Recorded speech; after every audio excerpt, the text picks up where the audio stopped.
Welcome to the Team Engagement Podcast, where leaders of teams share their insights. We discuss 6 questions in 9 minutes because leaders know how to be concise. Let's get started today. Our first question, in a few sentences, tell us who you are and what you do.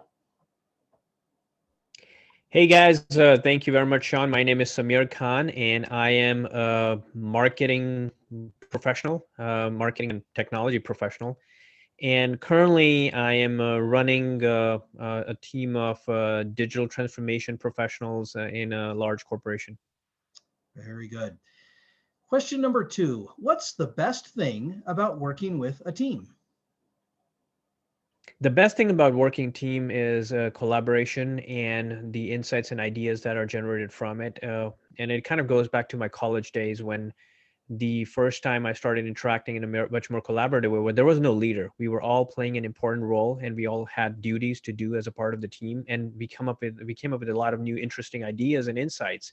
And if you look at most organizations, teams are the ones that produce those innovations, those transformations. So, in my view, anything that's transformative is going to originate from a team, and that's one of the fundamental importance of a team. Great comment about collaboration. Really like that. Question number 3, I hear from other leaders of teams that it can be a challenge to get team members engaged. Tell us your thoughts. When you're working with team, you're working with a bunch of emotions. So it's not just your emotion in play. There are emotions of other folks as well. And you need to be cognizant of the fact that after all, we're a human being. Doesn't matter how much technological advancements human races have had in the last 100 years, there's always going to be that human element that plays an important role. And that's what we bring to the table. And we all experienced that when we kind of had a lack of it during the COVID times. But now, what I strongly believe is the way humanity is going to come and overcome any challenges is by putting their emotions up front and making sure that it's been addressed.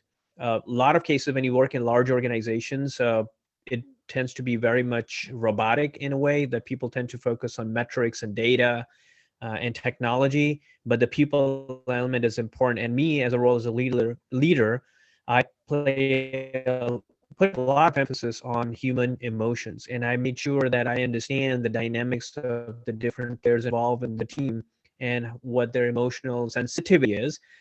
So then I take that into consideration. And we're not saying that we're going to have someone going overboard with their emotion and kind of jeopardizing the efforts that we have in place, but making sure that we are acknowledging them and we're giving respect to their emotions and we're taking that into consideration and allowing the sensitivity to play so that it helps us move the project. And I have had several cases, like one of the projects that I was working on, and there was a person who had a very specific way to look at things, and that person was always trying to find something that was maybe I'll call that as critical.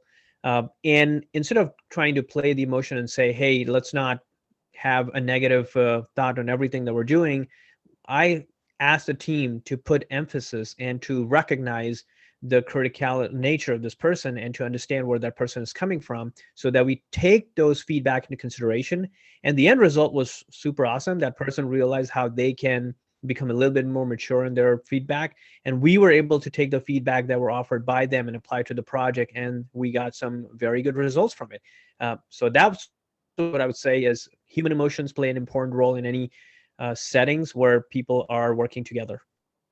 I really like how you described that because you're in technology and yet you still acknowledge and it sounds like I've really gone to some great lengths. What a great example of listening to the team members and letting them share their concerns, even if we don't always agree. Wow, what a great example that you set. And I really appreciate you sharing that example because boy, letting people share those emotions, it really is a big factor in helping those teams collaborate and come up with new ideas in a lot of cases. So thank you so much for sharing that.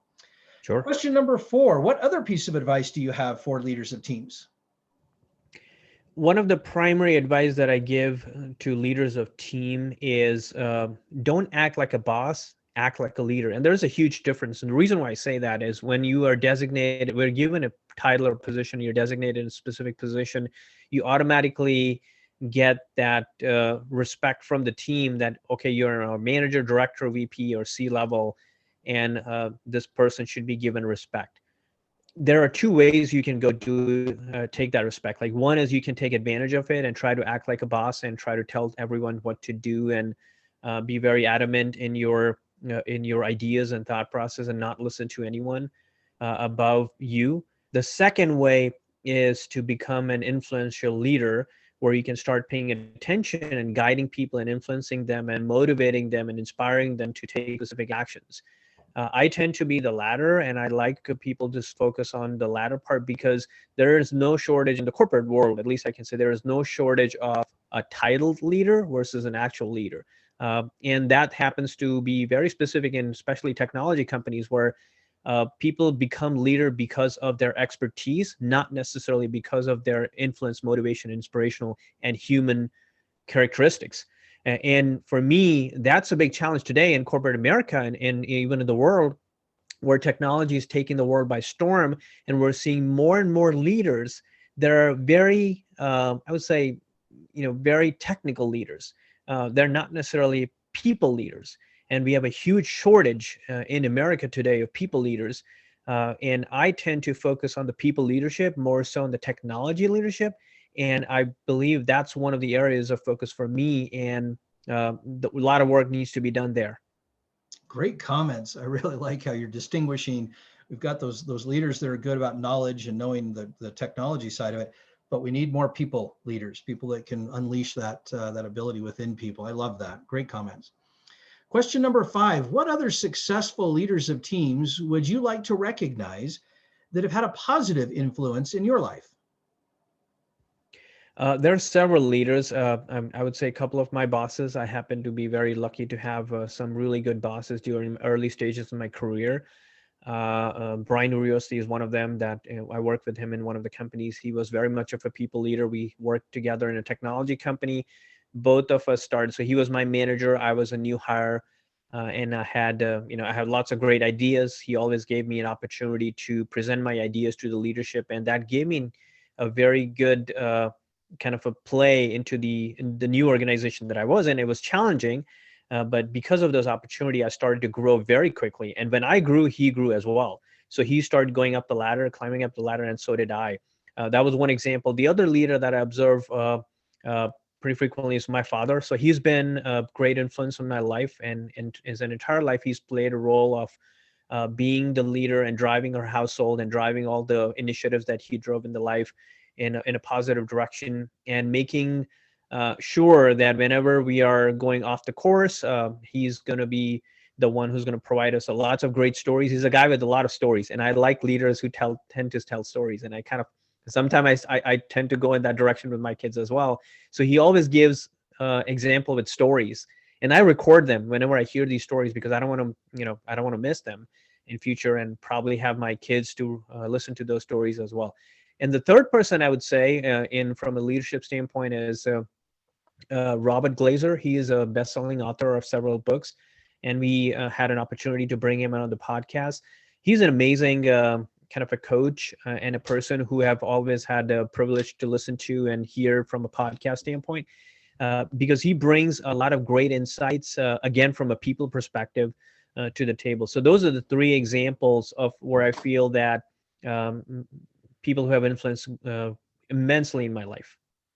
Thank you so much for recognizing all three of them. I was especially touched by the recognition of your dad and your father. I've always liked it when the guests recognize their family members that have had an influence on them. But thank you for recognizing all three of them. Samir, the last question. Tell us about your first job. My first job right out of the college was a large technology company based in India called Wipro Infotech. I was fortunate. They had a campus interview and I was selected, and I started all of a sudden working in this big company, thousands of people. This was in India, Mumbai. And it was very tough because first time you come into work for a large corporation, so you not only have to get accustomed to the rituals that corporations have, but also be able to establish relationship with a lot of people relatively quickly. So then you can at least have some presence there, which is also fundamentally important to become an important leader. And I had the opportunity to learn from, in my early stages, some very good people who taught me kind of the ropes of the organization and how to go and um, raise your points while making sure that you're influential, while making sure that you're respectful and honest. And I learned a lot of new skills there. And it gave me the foundation that I needed to continue going the path that I was. So I was lucky to be to be in that organization, I would say. Well, it sure sounds like it, but thank you so much for sharing that experience. And Samir, thank you again for being on the podcast today. How can people find you? People can find me by going to my website, which is samirkhan.co. Again, it's samirkhan.co. Very good. This is Sean Richards with the Team Engagement Podcast, where leaders of teams share their insights. For more ideas, you can go to teamengagementpodcast.com. Again, that's teamengagementpodcast.com. Thanks so much for joining us today and have a great day.